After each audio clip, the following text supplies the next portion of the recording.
buhay po ng bawat isa na bahagi ngayon ng ating pong pag-aaral. At salamat dahil nandoon ang desire po natin na lumago sa katotohanan. Tayo po yung manalangin po muna, Panginoon, sa gabing ito kami ay nagpapasalamat sa pagkakataon na makapag-aral ng iyong salita, lumago sa katotohanan kay Kristo, at wala na pong ibang kaparaanan kundi kay Kristo lamang, o Diyos. Kaya salamat po, kami ay nagagalak, Panginoon, na muli magkasama-sama upang makilala ka naming lubos. At dalangin po namin, Panginoon, na mabuksan ang bawat isa sa kaunawaan ng katotohanan kay Kristo. Kaya salamat po, again, Lord God, salamat sa tagpong ito, sa araw pong ito, at sa aming pong pag-aaral. Kaya purihin ka, O Diyos, sa pangalan ni Jesus. Amen at amen.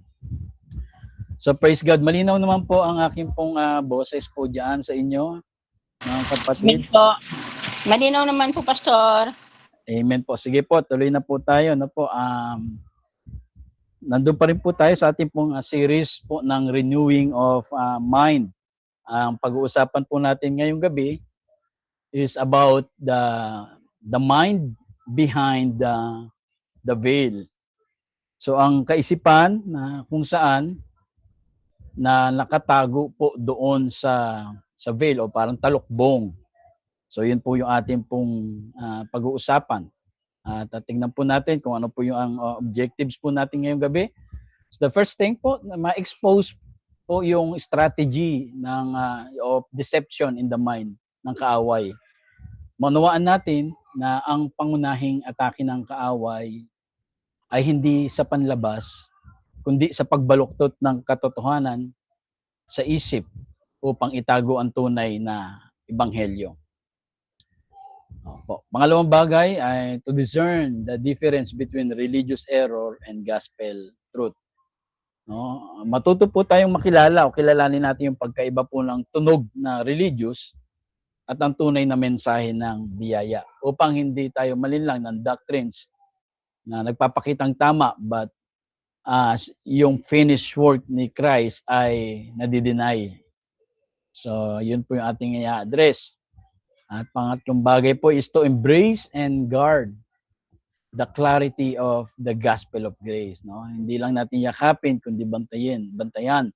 Tumibay tayo sa malinaw na pagkaunawa na ang kaligtasan sa biyaya lamang sa pamagitan po ng pananampalataya. At maging handa itong ipahayag ng tama at ipagtanggol laban sa anumang halo o pag sinabing halo, mixture o dagdag. So yan po yung ating pong mga objectives na po na natin kailangan ma-expose. Na again, yung ating pong title is about the mind behind the veil. So kailangan makita po natin yan, no? Na ang isip po ng isang mananampalataya, no, ay may mga sitwasyon na ang kanyang buhay, ang kanyang isip ay meron pong talukbong. So papaano natin ito makikita, ma-address, at papaano natin ito madidiscern, no? So yun po yung ating pong topic. Na alam niyo po ba na ang kaaway ay may mga bagay na ayaw niyang makita natin, no? May mga bagay na ang kaaway po ay ayaw niyang makita na ng isang mananampalataya. No, madalas po ang kaaway ay ang akala natin, no, si Satan ay hindi po siya nagpapakita na mayroong pong sungay, at si Satan he doesn't introduce himself with a pitchfork, no, yung parang merong tinidor.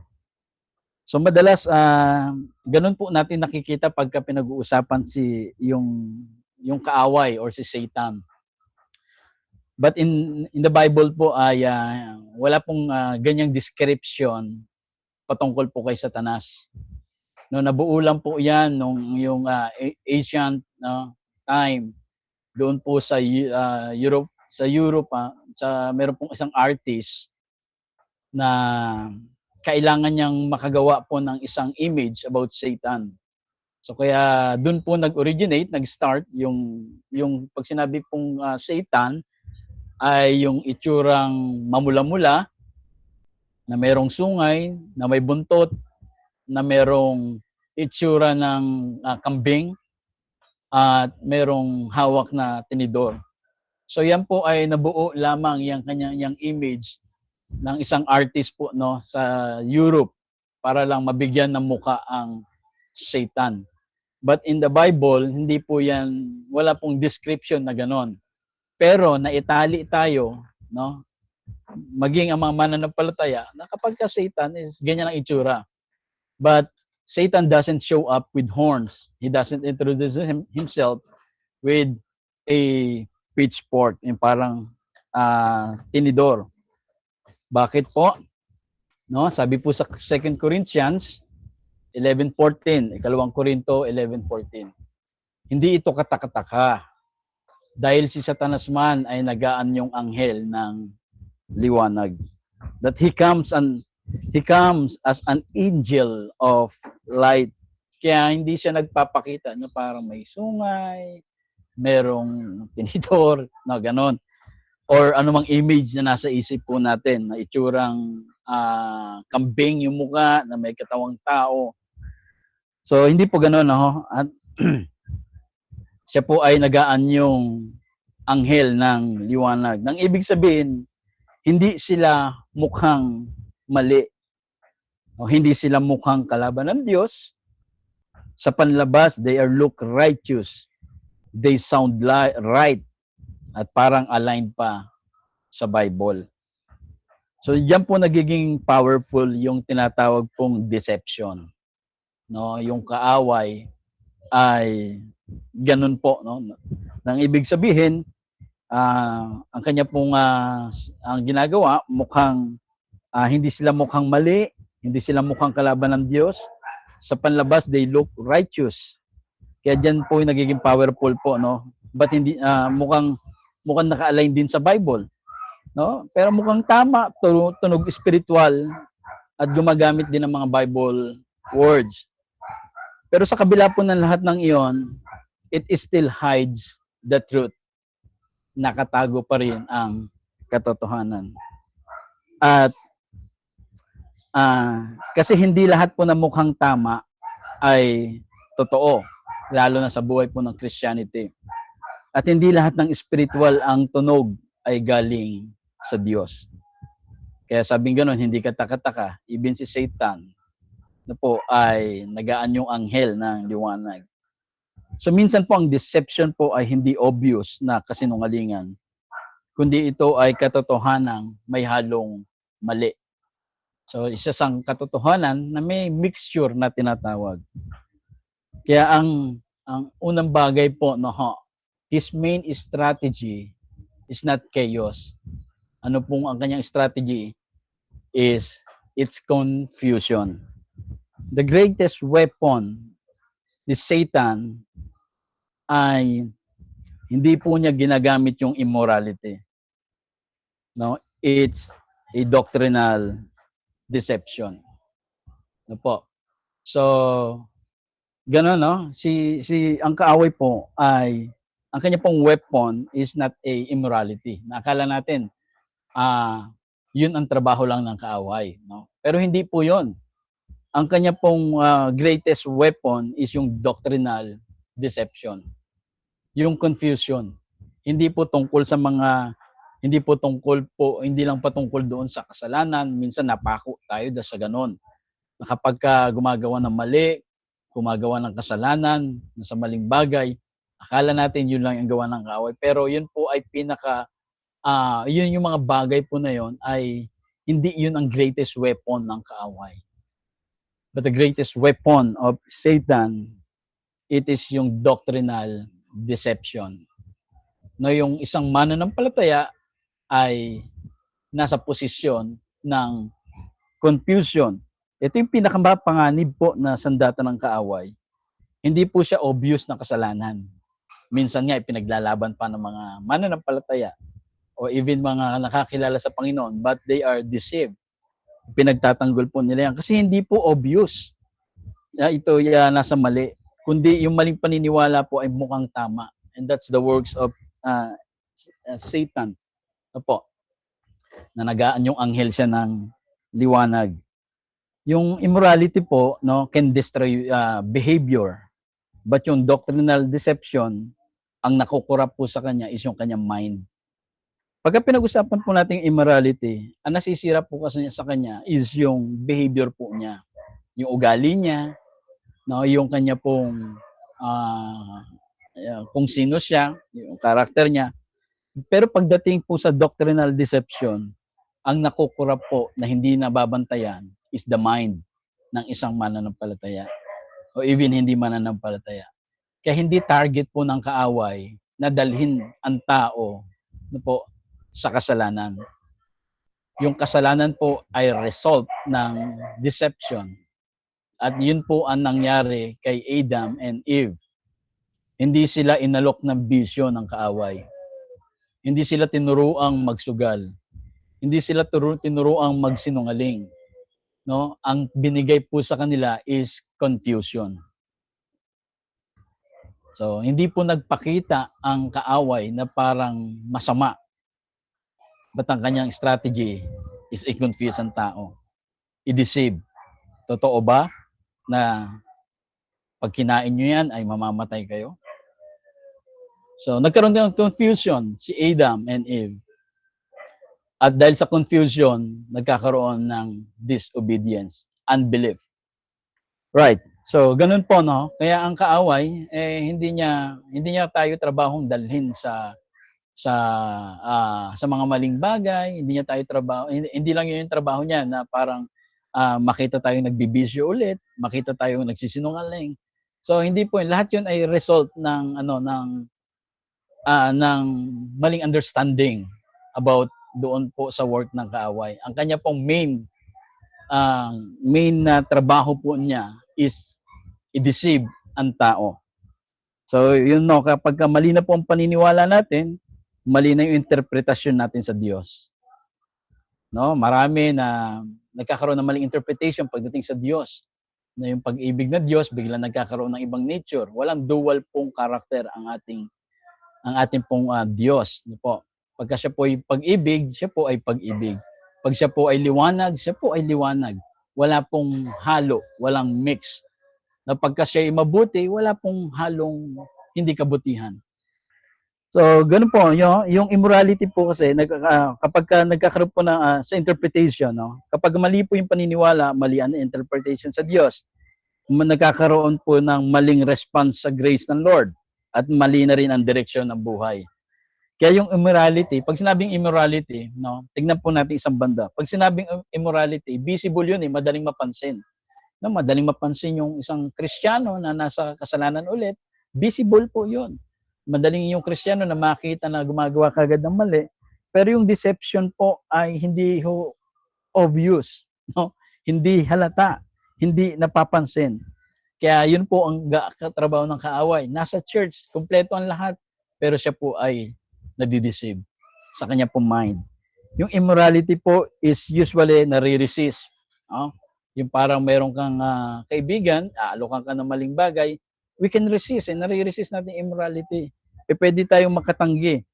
Pero sometimes, no, ito yung doctrinal deception ay madalas hindi po tinatanggihan. Niyayakap po ng mga even na may mga relasyon sa Diyos. Hindi lang niyayakap, pinagtatanggol pa. So, kaya ganun po ang strategy po ng kaaway. It's not about the chaos of our ng behavior, but dalhin tayo sa confusion. Kaya hindi po problema ni Satanas kapag ang isang pong tao ay maging religious.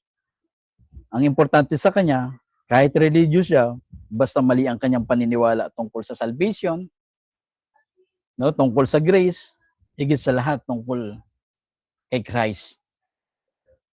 Pagka namali na po, no, yun po ay deception po ng kaaway. Yes, okay, maging religious, walang problema po si Satan diyan. Pero basta ang trabaho ng kaaway, maging mali lang ang pangunawa ng isang tao.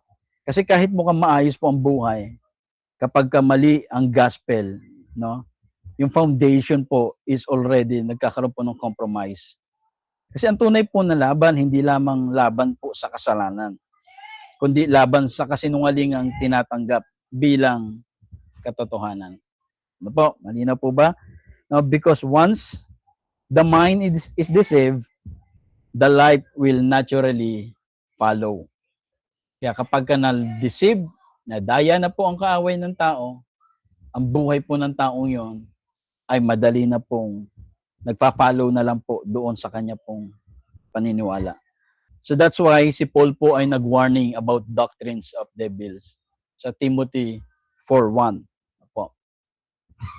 Kaya ito po ay warning po ni Paul that teachings that feel religious but distort po yung grace. Distorted ang biyaya. Sabi ganoon sa Timothy, ngunit maliwanag na sinabi ng Espiritu na sa huling panahon, iiwan ng ilang tao yung pananampalataya, bibigyan nilang pansin ang mga espiritong mapaninlang at katarungan at makaturuan ng kaaway. So, may warning po si Paul, what makes doctrine deceptive? Paano po ba na nadideceive ang isang doktrina? No? Ang nangyayari po, nagkakaroon po ng mixture. No? It mixes truth with error. Yung totoo, dinadagdagan. No? Yung katotohanan ay nadadagdagan. So, hindi naman totally mali, pero may halo pong tama. But the moment grace is distorted, kahit na ito po ay konti lang, the whole message becomes corrupted. Kahit konti lang po, no, na distort, no, the whole message ay nagkakaroon po ng nakukurap po. Halimbawa, no, we are saved by grace. Pero dahil hindi tayo ay ligtas dahil sa biyaya ng Panginoon. But you must maintain. Kailangan mo i-maintain ito by your performance. So, ganun po, no, na kung saan na parang tama na may halo pong konting error. Mukha po siyang balance, mukha mature, pero in reality, it shift. Nagkakaroon po ng focus from Christ na po, from Christ's finished work, nadadagdagan po ng human effort. So, ganun po ang nangyayari. No? It sounds righteous, but nagpo-produce po ng bondage. Na tipong pag nagkamali ka, pakiramdam mo ay nababawasan ang iyong kalagayan sa Panginoon. But Paul said, these teachings come through people who appear as ministers of righteous. So ito po yung mga na binabanggit po ni Paul ay mula po ito nang gagaling yung mga ganitong teaching about ito pa yung mga ministers of righteous. No, hindi sila mukhang mali. They sound disciplined, they sound holy, and they sound serious about God. But the fruit is, ano yung nagiging fruit? Ang fruit po ay nagiging fear instead of confidence. Na imbis na confidence tayo na tayo po ay every time na tayo makikipag-usap sa Panginoon in our prayer, pero fear yung ating pong daladala. Na parang natatakot tayo dahil alam natin na parang may mga bagay tayong pagkukulang. So yun po, no, doon po yung nagiging bunga. No, fear, ang fruit niya ay performance instead of rest. Na kailangan mong mag-perform, patunayan mo na ikaw ay mananampalataya. Dahil kung hindi, ay baka ikaw ay hindi makilala ng Panginoon. So it's not about a performance na po. But again, no, lagi ko sinasabi, hindi natin sinasabi na kapag tayo nakakilala na sa Lord, hindi na tayo gagawa ng tama. Lagi nating binabanggit na yung mga bagay na ginagawa nating mabuti is the result of our relationship, of our salvation, of our acceptance in Christ. Hindi ito patungo pa lang doon sa salvation, hindi patungo para i-accept, but resulta ito ng mga bagay na natanggap natin sa Panginoon. And what is the ultimate target? No? Ano ang ultimate target po ng kaaway? The ultimate target po niya, he blinds minds and he hides the gospel. Paano binubulag ang mind at paano po na itatago ang gospel? When we say gospel, referring po ito sa death, burial, and resurrection of Christ. No? Paano? Not by removing Bibles, but by twisting them. Hindi inaalis yung Bible. Pero natitwist po yung kahulugan. So mukha siyang tama yung nasa Bible, pero natitwist yung kahulugan. Tama yung binasa mo, mali yung pagkakaunawa. So ganun po, no? Ang kaaway, tama yung scripture, mali yung understanding. So dahil ang tunay pong deception, hindi kakulangan po ng liwanag, kundi maling interpretasyon ng liwanag. Kaya lahat ng binabasa mong salita, kung hindi si Kristo ang kanya at ang kanyang natapos na gawa ang sentro, ang resulta po ay hindi buhay but burden. Dahil ang salita po ng Diyos is life. Nagpo-produce po ng life, no? Ang salita po ng Diyos ay buhay. Kapag ka mali na po, nagkaroon po ng yung binabasa mo hindi na si Kristo, hindi si Kristo nakikita mo, hindi yung natapos na gawa ni Kristo ang nakikita mo, magiging burden po ito. Mukhang tama pero may halo po siyang sariling gawa. Mukhang holy pero nawawala po yung biyaya. At doon po nagiging mabisa yung deception. Hindi tayo inaalis sa truth, kundi inahaluan ito hanggang hindi mo na makita yung pure gospel. Amen? So, praise God. Nasusundan po ba natin mga kapatid? Na po, doon po nagiging mabisa po yung deception. Hindi niya tinatanggal yung truth, inahaluan niya yung truth, at hanggang sa hindi mo na makita itong bilang isang pure gospel. Nagkakaroon po ng mixture gospel. No? At ang kaaway po ay meron po siyang tinatawag na snare o patibong of the devil. And Paul, no? Si Paul po ay nag-speak po siya being taken captive, no? By Satan sa 2 Timothy 26. Sabi niya ganoon, sa ganoon maliliwanagan ang isip nila at makakawala sila sa bitag ng diablo na bumihag sa kanila para gawin ang nais nito. So anong itsura po nila, no? Para po silang mga like an animal in a trap. They don't even know na sila po ay captive, sila po ay caught ng kaaway. So parang isang hayop, no, na mukhang inaalagaan pero siya ay nakakulong. Parang ganon. Hindi siya nabubuhay doon sa tamang lugar na dapat naroon siya. Pero siya po ay pinapakain, no? Siya po ay inaalagaan. But yung real na lugar na dapat na kinalalagyan niya, wala po siya doon. So sometimes ganyan po, no, ang kaaway, na may mga bagay po, no, doon niya lalagay ang tao. So what is the snare, no? Pag sinabing snare of the devil, meron po yan, no, yung common snares na tinatawag. Ano yung mga common snares? That all roads lead to God. Kaya sinasabi ko po, no, lalo na kung ito po ay mananampalataya na, hindi kanya ilalayo doon sa mga bagay na parang obvious na palayo kagad sa God. Kasi doon tayo nakapako eh. No, parang akala po natin, ang trabaho lang po ng kaaway ay ilayo tayo kay God. But yes, no, yung mind po natin. Pero hindi po ito obvious. No? Kasi kung obvious to, we can resist. Pero lahat po yan ay hindi halata. Ano pa yung mga common roads yan na parang mukhang inclusive ito, pero yung level po ng mind renewal, binababa po nito yung uniqueness ni Kristo bilang revelation ng Ama. Nang ibig sabihin ay hindi natin dinidevelop yung understanding of God based sa human ideas, kundi kay Kristo na siya mismo ang way, siya ang the way, the truth, and the life. So hindi po natin dinidevelop yung ating pong understanding about God, yung God-based sa human ideas. Hindi po ma-develop ang ating mind. Pagka pinag-usapan po natin ang mind, no po, ang about God, no, yung understanding of God. Hindi ito madedevelop sa human ideas. Nadidevelop po ito doon kay Christ na siyang mismo. He is the way, the truth, and the life.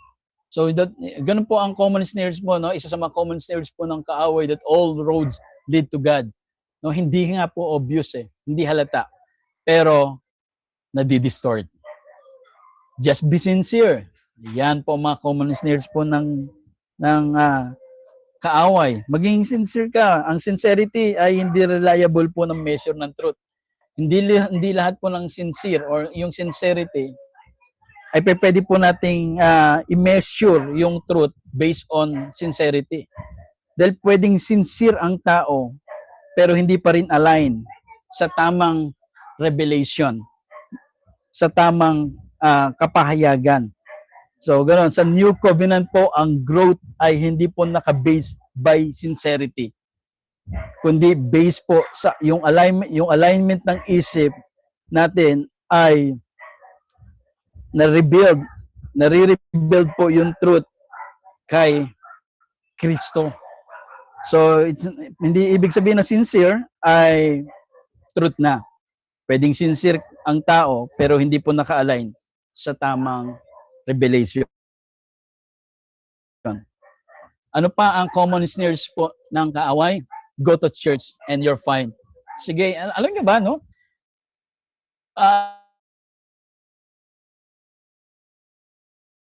Ay mag-church kung siya po ay believer na po. Hindi niya ho hahadlangan. Okay lang, punta ka ng church. Okay lang 'yan. No? Akala kasi natin nasa ganung position ang kaaway na parang pipigilan kang mag-church, na parang pipigilan kang maka-attend. No, hindi. Kaya ang nangyayari sa atin, yung mga konting bagay lang na nangyayari sa atin. Halimbawa, papunta ka ng church, may nangyari lang, gumagawa ang kaaway para hindi ako mag-church. Alam mo, hindi niya gagawin po na ganoon. No? Hayaan niya lang mag-church ka. Okay lang. Okay lang po 'yon. No? Pero maganda yung church life, pero hindi foundation po ng standing natin before God yung church. Ang church po ay expression ng buhay kay Kristo. Hindi po ito yung source ng acceptance natin sa Diyos. Amen? So, yun po, naunawaan nyo, no? Kaya hindi niya trabaho yung napigilan ka ng church. Okay lang na nag-church ka. Dahil ang importante lang, hindi mo nauunawaan yung Kristo na meron ka. Yes, may Christ kang kilala. Pero yung Christ ay nagkakaroon po ng mixture. Nahaluan po ng ibang nature yung Christ. Nahaluan ng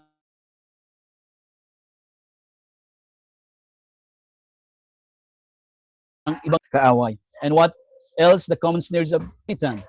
Do your best and God will do the rest. Oh, di ba? Parang sarap pakinggan. Na po, na minsan ay nagagamit din natin itong mga salita ito. Mukha po siyang motivating, pero po meron pong dahan-dahan po na nasi-shift tayo pabalik sa performance. Po, nalinaw po ba sa atin? Na kung saan dinadala ka unti-unti balik sa meron kang gawin.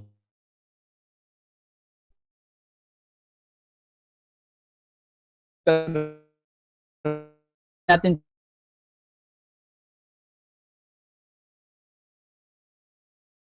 about Christ na po ay hindi tayo nahadlangan po ng kaaway doon. So, nandun tayo sa position of deceive. Kaya, ang ating, hindi natin alam ang truth plus God's assistance. No? Yung may gagawin ka at may gagawin ang Diyos para sa'yo. No? Madalas, akala natin gawin. Basta gawin mo yung part mo, hayaan mo nang gawin ng Diyos ang part niya. Mukha pong tama, no? Mukha po siyang tama. Pero kay Christ po, no, kay sa finished work ng Panginoon, hindi po ganoon. Si Kristo ang gumawa at tayo po ay mag-rest. Ang kailangan nating ibig sabihin po, best, but knowing our Christ. So, ganun po natin kailangan maintindihan na hindi yung bagay na ginawa mo, dinadagdagan ng Diyos. Hindi po. Ang Diyos ang gumawa dahil may ginawa ang Diyos, kaya tayo gumagawa. Naunawaan niyo po yon. No, hindi ito yung bagay na ginawa mo, dinadagdagan ng Diyos. Hindi po ganoon, no? Kasi bakit? Babagsak tayo sa performance. But ano po yon? Maalaman natin yung katotohanan, yung finished work, ano ba yung ginawa ng Panginoon, at yun yung maging foundation natin, then yung result ay gagawa din tayo based doon sa naunawaan nating finished work ng Panginoon. So hindi yung dinadagdagan tayo, naunawaan mo yung ginawa, kaya ang result ay gumawa na rin po tayo. So nawa po ay nauunawaan po natin, mga kapatid. Amen. No po. Kaya yan, no, hinuhubaran po natin yung kaaway, no? Kaya that the common snares, hindi, wait lang po wait lang po.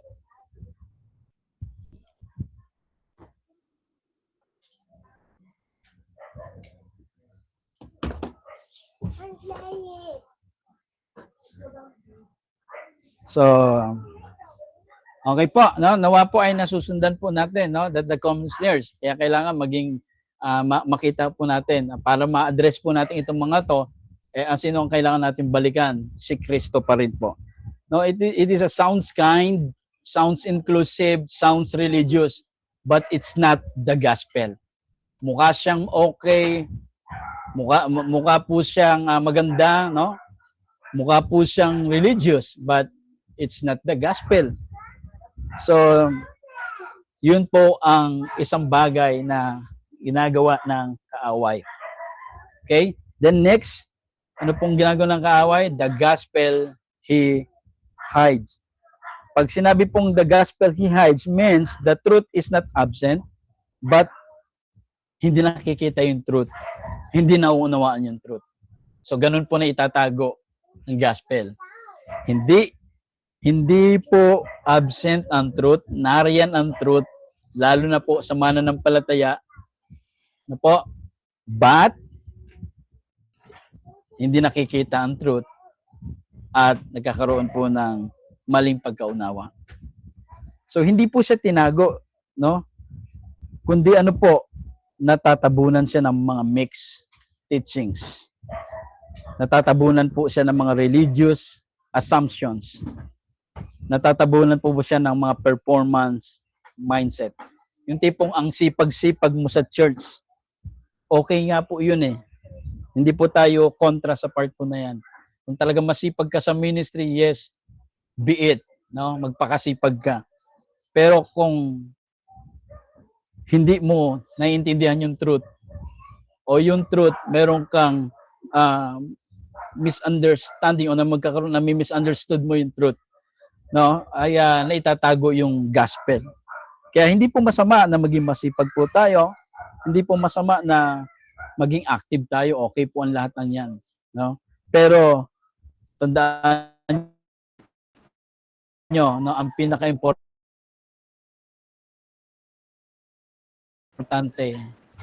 ay bukas po tayo doon sa katotohanan kay Kristo.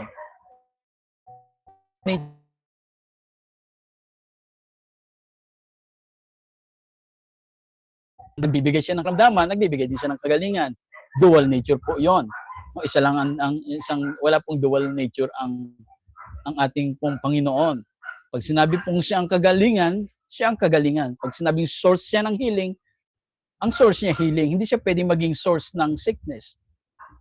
Pero minsan nadadala tayo sa ganun, na parang pinadala ng Diyos itong sakit sa akin dahil meron siyang itinuturo. Mukhang tama, naroon ang truth, no? Pero hinide po yung gospel. Hindi po ganun ang Panginoon. So kaya kailangan kilala mo ng lubos si Kristo. Kaya yun po, no? Paano natin makikilala si Christ? Yung kanya pong nature, yung kanyang finished work, kilala din natin yung sarili natin, yung identity natin. So sa ganung kaparaanan po ay na-expose ang kaaway. Kaya ang resulta ano po, nandyan yung salita, nandyan ang word, pero hindi nakikita si Kristo clearly sa mensahe. Ito po, minsan may mga preaching na gano'n na babanggitin si Christ, pero ang takbo ng message, so ito yung ginawa namin, ito yung nangyari, ginawa namin. Nung after ng ginawa ko to, nangyari ito. So it's all about Him. Nawala si Christ. So mukhang tama, pero may halo pong mali. Dahil the pure gospel is not about doon sa ating mga experience. Yung pure gospel po, it's all about Christ alone. His death, burial, and resurrection. The gospel is only hidden when Christ is no longer clear center of what being preached or believed. Kapag ka hindi po siya clear na napapangaral, natatago po yung gospel. Kaya ngayon, ano nangyari na? Yung salvation today, sabi po, is not about performance. Our salvation is not about rituals. It's not about maintaining religious activity. Sabi pong ganun sa Ephesians 2:8-9, dahil sa biyaya ng Diyos. Dahil daw po saan? By grace, no? Naligtas kayo nang sumampalataya kayo kay Kristo. Ito'y kaloob ng Diyos. Kaloob ito ng Diyos. Or in other words, ito'y regalo ng Diyos at hindi galing sa inyo. Hindi ito nakasalalay sa mabubuti ninyong gawa para walang may pagmalaki ang sinuman. No? Malinaw po yon. Ito'y sa biyaya, tayo naligtas, nang tayo po'y sumampalataya. At kaloob ito ng Diyos. Hindi dahil hindi galing sa atin at hindi rin nakasalalay sa mabubuti nating gawa. Para walang may pagmalaki ang sinuman. So dahil ang salvation po was never designed, na po, hindi po nakadesenyo ang kaligtasan sa system po ng tao na aakyat papunta sa Diyos. It is God Himself in Christ coming down to man. No, hindi po ito, kaya nga yung pagpunit po ng tabing, no, doon sa description, from top to bottom, mula itaas hanggang ibaba.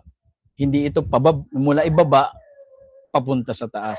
So meaning, ang ibig sabihin po noon, ang Diyos ang merong gawa. Siya ang gumawa. So, the cross is the declaration. Ang cross po ay declaration po ng lahat ng kailangan ng tao para ma-reconcile tayo kay God. Fully accomplished na. Hindi po partial po inangyari sa cross. Hindi ito ongoing na kailangan nating dagdagan, but completely finished. It's all about Christ.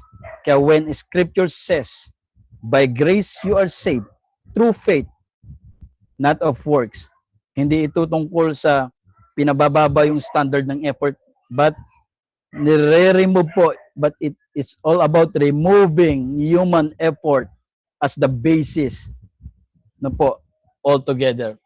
Tinatanggal po, ibig sabihin, tinaalis ng mga salita pong ito na yung basis na lahat ng bagay na ng kaligtasan ay galing po sa ating pong mga ginawa. Kaya when a person nagkaroon po ng pananampalataya Christ, tayo po ay sa biyaya ng Diyos, naligtas tayo, and it is a gift. Na tanging ginawa po natin ay sumampalataya tayo doon, saan? Na merong Kristong namatay, na merong Kristong inilibing, at merong Kristong muling nabuhay. So yun po yung sinampalatayanan natin. At tayo po ay naging anak po ng Panginoon the moment na tayo sumampalataya. So yung mga bagay na kasunod na gagawin po natin ay wala pong magiging ambag doon sa kaligtasan natin. Kundi ito po ay resulta na lang ng natanggap nating kaligtasan. Dahil yung mabubuti nating gawa ay hindi natin pwedeng ipagmalaki sa Diyos dahil siya ang gumawa po para sa atin. Kaya yung grace po, yung biyaya ng Panginoon, nireveal po yung katotohanan na ito. That salvation is not God responding to what man can do. No? But man responding to what God has already done in Christ. Again, ulitin po natin, no? Sa biyaya po, inahayag ng kaligtasan, ito po ay hindi patungkol sa Diyos na tumugon sa kayang gawin po ng tao. Kundi kundi po ito ay tugon, no? Kundi ito ay tugon po ng tao, tugon po natin doon saan sa natapos ng ginawa ng Panginoon. Tayo po ang tumugon, hindi ang Diyos ang tumutugon sa ginawa po natin. So salvation is not sustained by rituals. Hindi din po sustain ng mga religious activities and moral performance. So those may be expression of faith, no? Gaya na sinasabi natin, yung kaya ka nagiging mabuting tao, that's the expression of faith. Doon mo na i-express yung relasyon mo sa Panginoon. Kaya ka nagkakaroon ng ministry sa church, that's the expression of your salvation. Doon mo ine-express yung kaligtasan mo. No, ibig sabihin, hindi ito makadadagdag sa kaligtasan mo, but expression ito ng natanggap mong regalo sa Diyos. Kaya hindi tayo nagtatry na maging accepted by God and you are not responding. Hindi tayo nagtatry na maging matanggapin tayo ng Diyos. Tayo po ay nagre-respond doon sa reality that in Christ, you are already accepted. And from that place, na po yung yung obedience, yung worship ay nagiging pong yung transformation nagiging natural pong nagfo-flow. Kaya yun po yung sinasabi po ng Ephesians na po. And grace means, ano daw po yung grace? Means gift. Pag sinabing gift means undeserved. Kaya ito po yung mga pwede nating ipagmayabang, wala tayong maipagyayabang. Salvation is 100% what Christ did. His death, burial, and resurrection. And it is received by faith. So yun po, kaya the moment na yung works po natin, the moment po yung works are added, grace is no more grace. Kapag ka po tayo ay nagdagdag na doon sa ating pong tinatawag na salvation, na dahil yun yung nasa isip natin, na kailangan para manatili akong ligtas, meron akong gawin. So the moment po na ganun na ang nangyayari, ano pong nangyayari? Yung grace is no more grace. Corinthians chapter 1 verse 15, verse 1 to 4, mga kapatid, nais kong ipaalala sa inyo na ang magandang balita na ipinangaral ko sa inyo, ito ang aral na inyong tinanggap at hanggang ngayon ay pinaninindigan ninyo. Sa pamamagitan nito ay maliligtas kayo kung panghahawakan ninyo mabuti ang pinangaral ko. So maliban na lamang kung hindi talaga tunay ang inyong pananampalataya, sapagkat ibinigay ko sa inyo ang pinakamahalagang aral na ibinigay sa akin, na si Kristo'y namatay upang iligtas tayo sa ating mga kasalanan ayon sa kasulatan. Inilibing siya, ngunit muling nabuhay sa ikatlong araw ayon din sa kasulatan. So the moment po na nadadagdagan na, ano pong nangyari, yung grace po ay hindi na po magiging grace. That's why Satan, ayun po, ngayon, kung ang pagkakapili sa kanila ay dahil sa kanyang biyaya, hindi na ito nakasalalay sa kanilang mabubuting gawa. Sapagkat kung nakasalalay sa mabubuting gawa, hindi na po ito biyaya. So that's why Satan, ang kanya pong ginagawa, that is why Satan fight this message. So firstly, because grace leaves no room for pride. Pag naunawaan po natin na yung gospel ng Panginoon ay sa biyaya ng Panginoon, yung kaligtasan na umaalis po, nawawalan po ng lugar ang yung tinatawag pong pride. No room for religion, no room for human glory. Only Christ. Kundi it's all about Christ. That only Christ. Kapag malinaw ang grace na nawawala po yung control ng deception sa atin. Kaya ang strategy po ng deception ay nakasalalay po sa confused understanding. Hindi niya alam yung kanya pong katayuan Kapag si Kristo po ay malinaw bilang finished and sufficient, nawawala po yung space para sa mixture ng law, performance, at religion. Kapag malinaw si Kristo, nagigising po ang believer sa identity. Hindi lang salvation ang issue po dito, kundi yung identity, clarity, and target. Kapag kaalam na ng believer na siya ay accepted ng Diyos in Christ, na siya ay righteous na by grace and complete na ang work, nawawala po ang power ng condemnation. Kapag malinaw ang finished work, nawawala yung human control system or religion as system. Yung performance, yung maintaining o yung earning. Pero pagka ang gospel po na declares that it is finished, kapag ito na nakita ng tao, wala na pong leverage pang anumang system na nakabase sa human effort. Kaya bakit po ganun po ka-first ang kaaway? Dahil ang issue po ay hindi lang yung belief, kundi yung loss of false authority system. Kapag si Kristo na po ang nakikita clearly na po ano pong nawawala, yung pride, yung nawawalan po ng ground, yung religion, nawawalan ng control, yung condemnation ay nawawalan na po ng voice sa buhay po ng mananampalataya. Kaya hindi po fierce ang kaaway dahil malakas siya, kundi dahil alam niya na ang malinaw na revelation ni Kristo can destroy every counterfeit system of righteousness. Alam po ng kaaway na kapag ka naging clear na yung revelation ng sa isang mananampalataya, lahat ng counterfeit system of righteousness ay masisira na po sa mananampalataya. Ibig sabihin, hindi na binibili ng mga Kristiyano o mga mananampalataya yung mga ganun pong panlilin lang po ng kaaway. Kaya ang laban po ay hindi para pigilan ng Diyos. Kaya nga sabi ko, hindi niya tayo pigilan mag-church. Pigilan kanya makilala kung sino yung pinupuntahan mo talaga, kung sino yung God mo talaga. Ang tinatabunan niya yung clarity ng natapos na gawa ni Christ. Kaya ganun, yun po, ang pinaka isang bagay pa ho is the issue is yung clarity. Clarity po. Si Satan, he don't mind this. Satan does not mind religion. Ginagamit niya nga yung religion He does not mind Bible reading. Again, kaya nga kung sinasabi natin, nabasa na natin ang Bible from cover to cover. Ilang beses mo nang nabasa. So it sounds good. Pero ang tanong, nakita mo ba si Christ in every book? Nakita mo ba si Christ from Genesis to Revelation?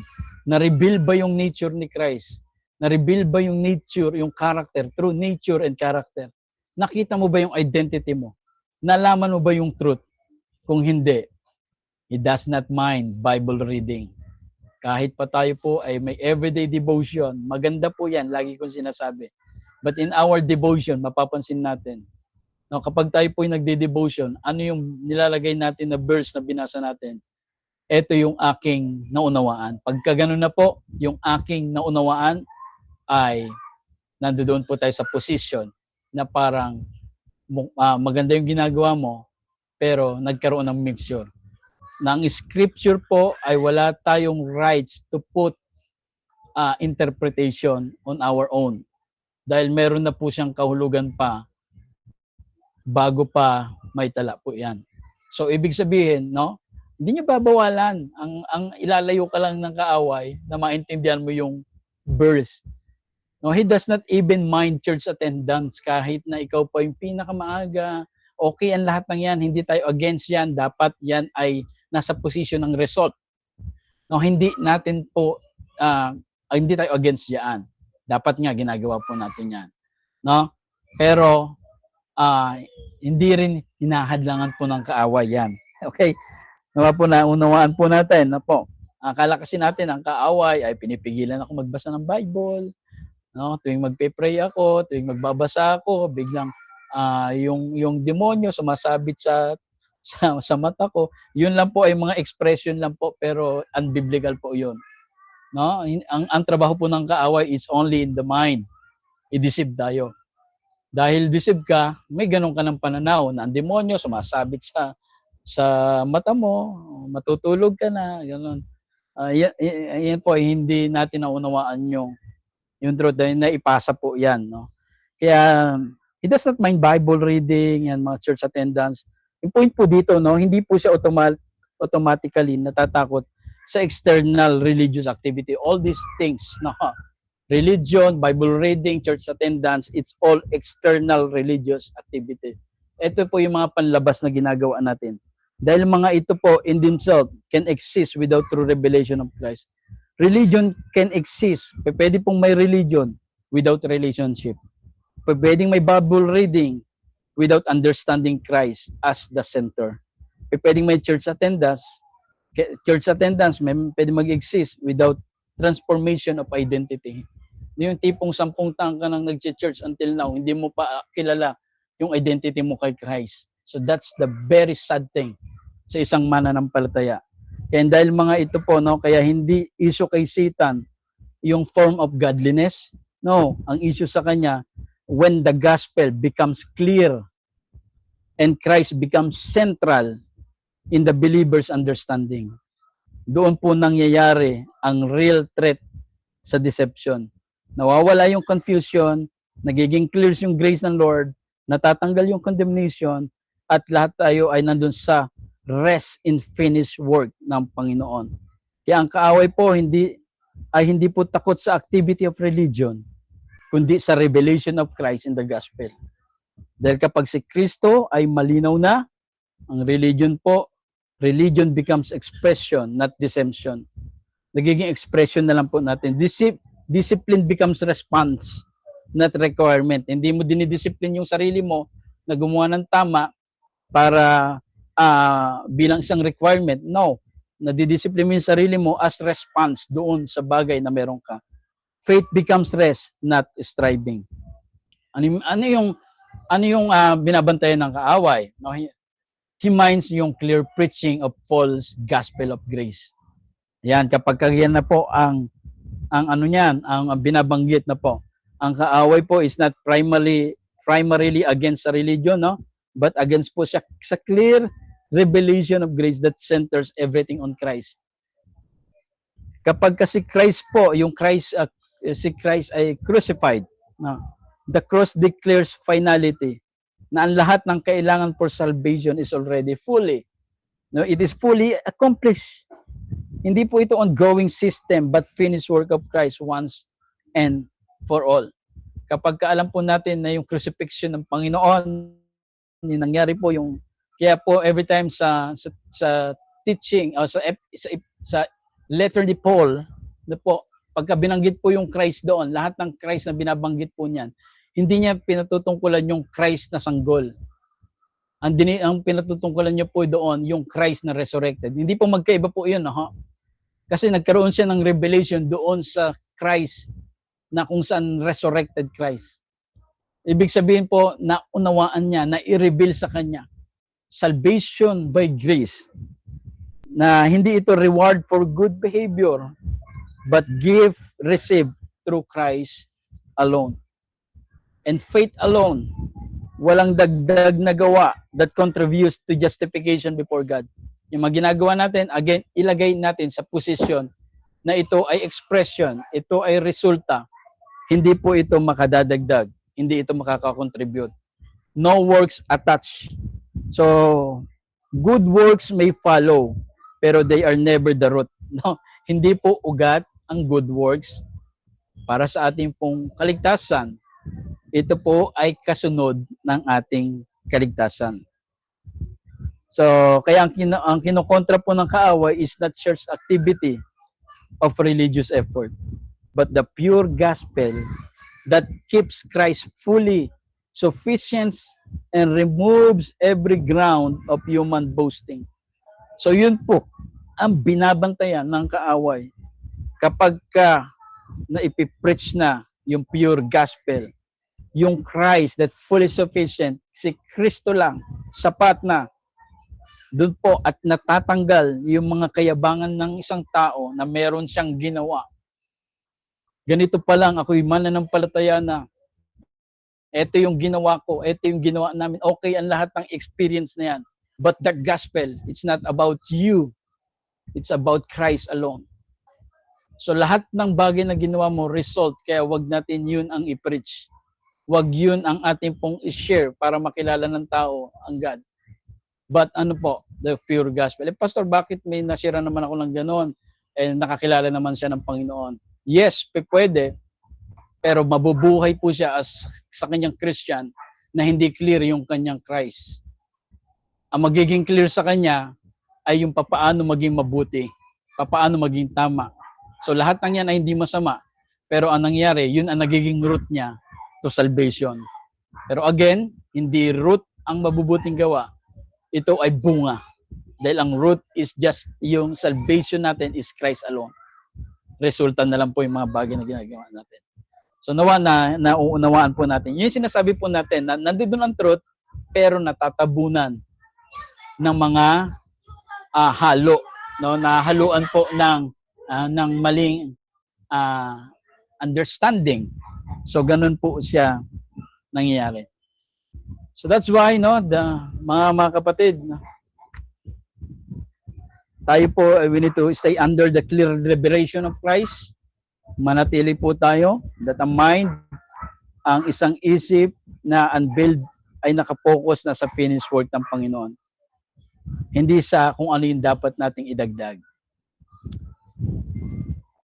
Keep returning to simplicity of the gospel. Wala tayong kayang idagdag sa gospel. Na po, but ang kailangan po, Christ is enough, grace is sufficient. So, we need to refuse yung mga performance-based identity thinking. Dahil yung mga unveiled mind ay nagre-rest sa already finished and acceptance in Christ. Kaya mga kapatid, the unveiled life is by continually seeing Christ clearly. Because when Christ is seen, nakikita na natin, without mixture, grace becomes simple again. Identity becomes secure. And the believer rests in the full sufficiency of His finished work. So ganyan po ang dapat nating maging kalagayan. Kaya salamat po mga kapatid at nawa nahubaran po natin ang gawa ng kaaway. Again, no, ang trabaho niya po ay hindi niya tayo pipigilan sa mga outside, but yung confusion natin. It's all about inside our mind. So let's pray, Lord Jesus, salamat po.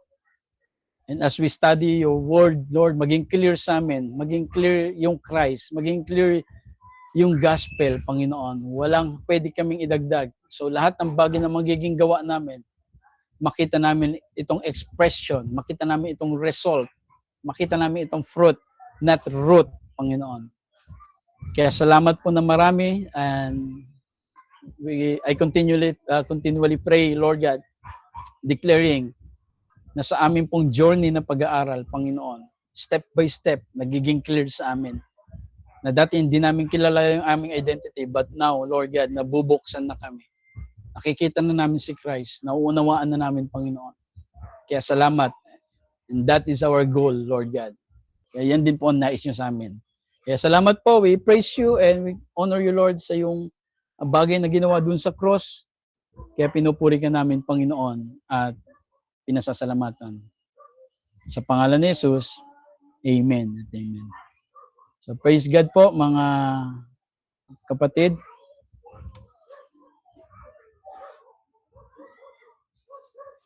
Amen. Amen. Excuse po. Maraming salamat po, Pastor Charles.